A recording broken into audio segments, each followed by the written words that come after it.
आज हम सुरेश अजमेरा जी के पास आए हैं। इनके जीवन के बारे में अगर हम आपको बताएं, क्योंकि गांधी टीवी कुछ विशेष योगदान वाले और विशेष योग्यता वाले लोगों के पास ही जाता है, तो इनकी क्या विशेष योग्यता है जिसकी वजह से आज हम यहाँ आए, तो मैं आपको बता दूं। ये लगातार 22 वर्ष तक वैष्णो देवी माता जी के पद यात्रा लेकर जाते रहे हैं और इन्होंने करोड़ों रुपए अशोक गहलोत के नेतृत्व वाली सरकारों के लिए, अशोक गहलोत के नेतृत्व वाली कांग्रेस पार्टी के प्रचार प्रसार में लगाए हैं और पार्टी के ही कुछ लोगों के द्वारा धोखा दिए जाने के कारण ये बर्बाद हुए, सड़क पर आए, यानी बिल्कुल नेस्तनाबूद कर दिए गए और वहां से ये वापस उठे और आज ये संत रामपाल महाराज के शिष्य हैं।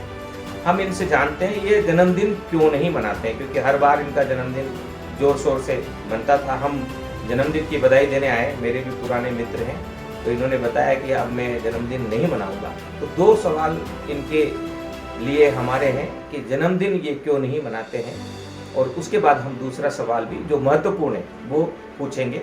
गांधी टीवी एक चैनल नहीं, एक मिशन है। इस मिशन से आप भी जुड़ सकते हैं। राष्ट्र निर्माण में हर व्यक्ति का कम से कम हर दिन 2 घंटे निष्पक्ष और निर्भीक और सत्य का पक्ष लेते हुए पत्रकार के रूप में बिताना जरूरी है, ऐसा हम मानते हैं। आप हमारे पास आइए, हम आपको पत्रकार बनाएंगे, हम आपको ट्रेनिंग देंगे, प्रशिक्षण देंगे कि किस प्रकार से आप पत्रकारिता के जरिए राष्ट्र निर्माण कर पाएंगे। बहरहाल हम हमारे सवाल पर चलते हैं। आप सुरेश अजमेरा जी, आपका बहुत बहुत धन्यवाद। सत साहिब जी, आप सत साहिब बोलते हैं, पहले जय माता दी बोलते थे। अब आपसे एक सवाल है कि आप जन्मदिन क्यों नहीं मनाते? मैं जन्मदिन इसलिए नहीं मनाता कि मैं जिसको पहले मानता था वो देवी मैया थी और वो उनके पुत्र जो है ब्रह्मा विष्णु महेश जी हैं, वो उनके आदर्श में मैं चलता था। तो वो उन जो करते हैं वही मैं करता था। आज मुझे पता चला कि वो परमात्मा 624 साल पहले कबीर साहब के रूप में, यहाँ कबीर साहब स्वयं ही परमात्मा है, और वो 624 साल पहले इसी भारत धरती पे और काशी नगरी में और प्रकट हुए थे। वो जन्मे नहीं थे, उनको किसी जननी ने जना न कोई माई ने जन्मा था, वो खुद ही प्रकट हुए थे। तो उनके आदर्श में हम चलना चाहते हैं कि जब हमारे परमात्मा सदगुरु स्वयं बन के आए थे, उन्होंने बताया भाई गुरु बड़ा होता है। उन्होंने कहा गुरु गोविंद दोनों अगर खड़े रहें तो पहले गुरु जी के प्रणाम करो, और गुरु जी से ही आप ब्रह्मा विष्णु महेश की पूजा करते हुए गुरु जी से ज्ञान लेकर और उनके आदर्श में चलो। तो हम क्या है, उनके आदर्श के ये जन्म मरण से परे हैं वो, ये हम जन्मदिन में भी नहीं मनाते, न मरण दिन में जाते हैं। अभी आपने सुना, इन्होंने कहा है कि न जन्म होता है न मरण होता है, आत्मा आत्मा रहती है, चिर अमर आत्मा होती है, इसलिए ये जन्मदिन नहीं मनाते हैं। दूसरा एक महत्वपूर्ण क्वेश्चन जो आज की तारीख में बहुत महत्वपूर्ण हो गया है, चारों ओर हम देखते हैं बाबाओं को, संतों को, धर्म के उपदेशकों को, और वो उपदेश देते हैं कि हमें सबको ब्रह्मचर्य व्रत का पालन करना चाहिए। ये महत्वपूर्ण क्वेश्चन है और इसके बारे में सुरेश अजमेरा जी क्या कहना चाहते हैं, हम इनसे सुनते हैं। ब्रह्मचर्य का अर्थ ये होता है कि जो मनुष्य जो भी उस पार ब्रह्म, पूर्ण ब्रह्म के आदेश के अनुसार उसी को केंद्र बिंदु मानते हुए और सारे अपने कर्म करे, वह ब्रह्मचर्य होता है। ऐसा नहीं है अगर किसी ने सोचा कि मैं मेरी पत्नी को छोड़ दिया, मैंने राजनीति में कर रहा हूँ फिर भी, तो वो ब्रह्मचर्य नहीं है। ब्रह्मा जी वो पार ब्रह्म जो परमात्मा है, वो जो जन्मे भी नहीं और जन्म से और मरण से उनका कोई लेना देना ही नहीं है।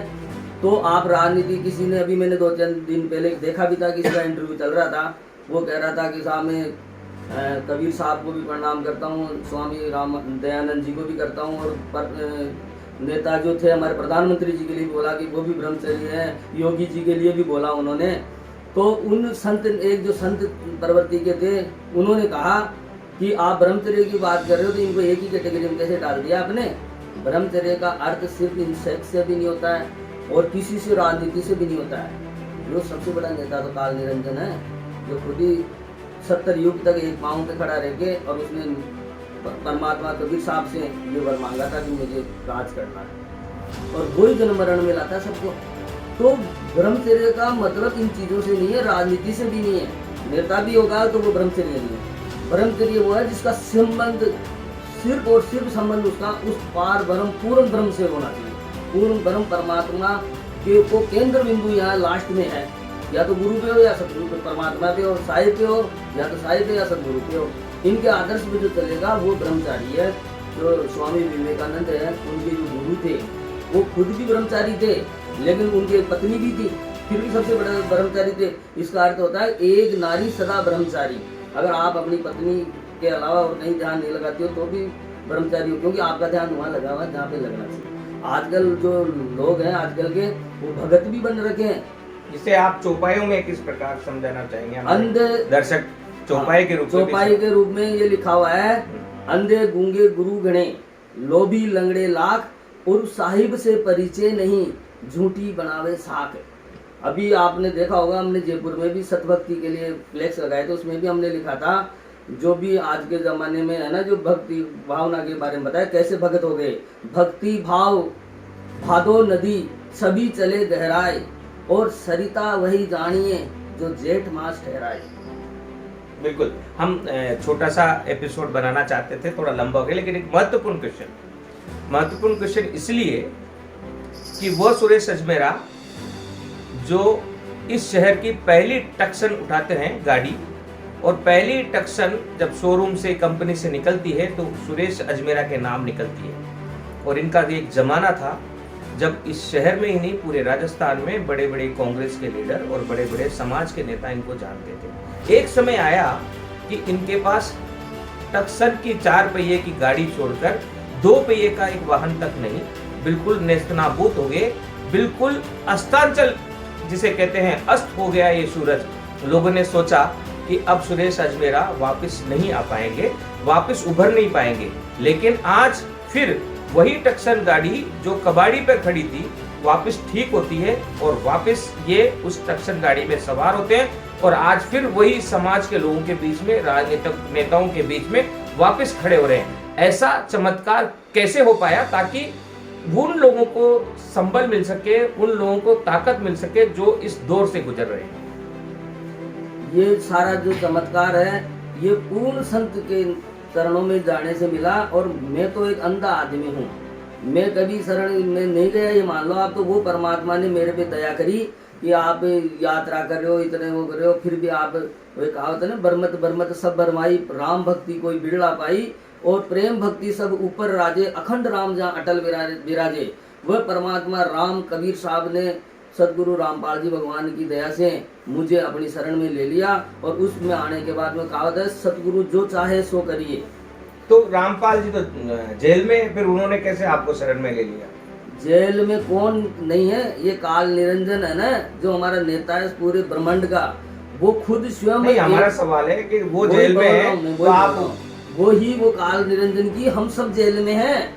वह तो बंदी छोड़ है, वो बंदी छोड़ सदगुरु रामपाल जी महाराज हैं, जो सारे बंधनों से हमारे को छुड़ाने के लिए आए हैं। जैसे भगवान श्री कृष्ण भी तो जेल में जन्मे थे, वो तो जेल में गए हैं, वो तो जन्मे जेल में थे। इसका अर्थ ये मतलब नहीं है, वो जेल में जो भी आता है ना, वो इसलिए आए थे कि वहाँ जेल के अंदर रह के। मैं तो यहाँ कभी मैंने संत रामपाल जी का सत्संग नहीं सुना, उसके बावजूद मेरे को खुद यहाँ 4 बजे आके बोले कि बेटा तू राधा स्वामी सत्संग में जाना चाह रहा था, ये सारे सत्संग बंद हो गए, तू सोच रहा था मैं क्या करूँ, ये कोरोना काल आ गया, क्या होगा मेरा। उस समय परमात्मा बंदी छोड़ सदगुरु रामपाल जी महाराज मेरे इसी घर में आए थे। इसको मैं कभी भी नहीं बेचूंगा, वैसे मैं इसके में किराए पे रह रहा हूँ, लेकिन मुझे पता है, मेरे को पहले भी मेरे जो गुरु बने थे ना, वो आध्यात्मिक नहीं थे पूरे, लेकिन उन्होंने कहा था एक दिन तेरे को परमात्मा मिलेंगे, और तेरे को जब मिलेंगे तब तेरा सब कुछ हो जाएगा। तो आज मेरे को अगर अशोक गहलोत जी मेरे को कुछ भी मदद नहीं करी ना, तो मैं तो कराऊँ, भगवान की अच्छी दया थी, कोई अच्छी मेरे लिए खुशखबरी है कि वो अगर वो मेरे को मदद करते थे, आज मेरे को राज्य मंत्री भी बना देते ना, तो मैं इस मोह माया में इतना ग्रस्त हो जाता कि मैं आज परमात्मा की चरणों में नहीं जाता। तो मैं तो इनको भी धन्यवाद देता हूँ। सुरेश अजमेरा, मैं लगभग 22 वर्षों से इन्हें जानता हूँ। इनके अंदर अथाह ज्ञान है, और उस ज्ञान से लाखों लोगों की मुक्ति संभव है, और शायद उसी लिए आज इनको परमात्मा ने वापस खड़ा किया है। एक सवाल अभी भी बाकी है कि जेल में बंद एक महाराज किस प्रकार जेल में से बाहर दुनिया में रह रहे अपने भक्तों को और उन लोगों को भी जो उन्हें कभी भक्त के रूप में मानते ही नहीं लेकिन परेशानी में है, कैसे मुक्ति दिला पा रहे हैं। इस सवाल के जवाब के लिए हम अजमेरा जी के साथ इस यात्रा को जारी रखेंगे। गांधी टीवी से जुड़िए। जय हिंद, वंदे मातरम। हम अजमेरा जी के, सुरेश अजमेरा जी के परिवार के साथ भी एक बार आप लोगों की मुलाकात करवा देते हैं। अजमेरा जी हैं, ये इनकी धर्मपत्नी है माया जी। ये बिटिया आपका नाम क्या है? खुशी अजमेरा। ये खुशी अजमेरा है और ये राखी अजमेरा। राखी अजमेरा है। राखी अजमेरा अभी क्या कर रही है? अभी नीट की प्रिपरेशन चल रही नीट की तैयारी कर रही है।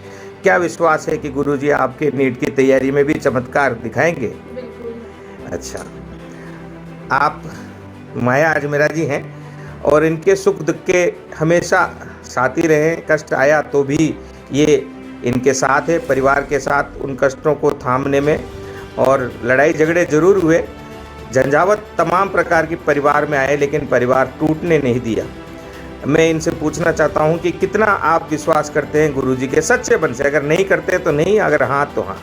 मैं सच्चे दिल से करती हूँ। अब लगने लगा है। शुरुआत में आपको विश्वास? शुरुआत में थोड़ा थोड़ा लगा था, लेकिन अब पूरा विश्वास होने लग गया। अच्छा, बिटिया आप क्या कर रही हैं?